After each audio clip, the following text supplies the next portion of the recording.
Ladies, आपका क्या reaction होगा अगर आपको अपनी शादी के 8 साल के बाद पता चले कि जिस लड़के के साथ आपकी शादी हुई, यानी कि आपका शौहर, वो एक लड़का नहीं बल्कि एक लड़की है, और आप पिछले 8 साल से एक लड़के के साथ नहीं बल्कि एक लड़की के साथ रह रही हैं। नाज़रीन, ये कोई अफसाना नहीं बल्कि हकीकी वाकया है जो कि पेश आया भारतीय रियासत गुजरात के एक शहर में, जहां पे एक 40 साल खातून ये जानकर हैरान परेशान हो गई कि उसका शौहर, जिससे उसकी शादी को 8 साल हो गए, वो एक लड़की है और उसने सर्जरी करवा रखी है। नाज़रीन, ये भारतीय खातून पहले से शादीशुदा थी, लेकिन 2011 में इसके पहले शौहर का इंतकाल हुआ और उसके बाद ये अपनी 14 साल बेटी के साथ अकेले रहने लगी। फिर ये तन्हाई से तंग आती है और इर्द गिर्द रिश्ता देखना शुरू कर देती है, लेकिन आसपास जब रिश्ता नहीं मिलता तो फिर ये रिश्ता करवाने वाली एक एप्लीकेशन को इंस्टॉल कर लेती है। उसी एप्लीकेशन पर इसकी मुलाकात होती है विराज के साथ, दोस्ती होती है और फिर दोस्ती मोहब्बत में बदल जाती है और फिर ये दोनों शादी करने का फैसला कर लेते हैं। 2014 तक ये दोनों अपने खानदान को मनाते हैं और फिर 2014 में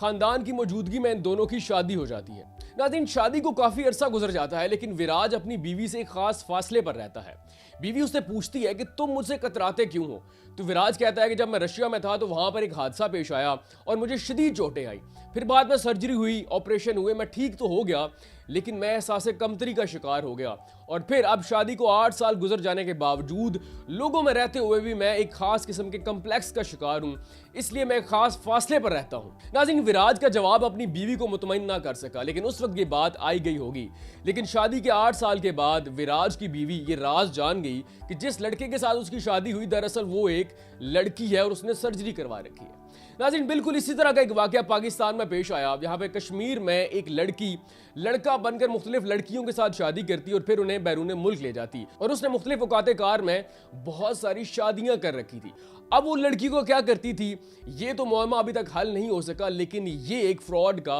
नया तरीका इंडिया पाकिस्तान में पेश आया। नाज़रीन, जैसे जैसे जमाना जदीद होता जा रहा है, फ्रॉड के नित नए तरीके भी हमारे सामने आते जा रहे हैं और अब इंसान ये सोचने पर मजबूर हो गया है कि आखिर वो एतबार करे तो किस पर करे। पहले जब भी शादियां होती थी, रिश्ते तय होते थे, खानदान वाले इकट्ठे होते, एक दूसरे को देखते, जांच पड़ताल होती और उसके बाद लड़के लड़कियों ने खुद ही एक दूसरे को मुंतखब करना और पसंद करना शुरू कर दिया और फिर सोशल मीडिया आया, रिश्ते करवाने वाली एप्लीकेशन आई और फिर ये एक और मुश्किल खड़ी होगी। अब लोग एक दूसरे को सोशल मीडिया पर देखते हैं, वहीं पर पसंद करते हैं और फिर शादी करने का फैसला कर लेते हैं और शादी करने के कई अरसे के बाद उन्हें एहसास होता है कि हमने गलत बंदे से शादी कर ली है। अब बहुत ज़्यादा मुहतात होने की ज़रूरत है, क्योंकि सोशल मीडिया पे या रिश्ते करवाने वाली एप्लीकेशन पे जो नज़र आता है वैसा बिल्कुल होता नहीं है। तो आपने बेवकूफ़ नहीं बनना, वरना आपका हाल भी इसी 40 साल भारतीय खातून की तरह होगा।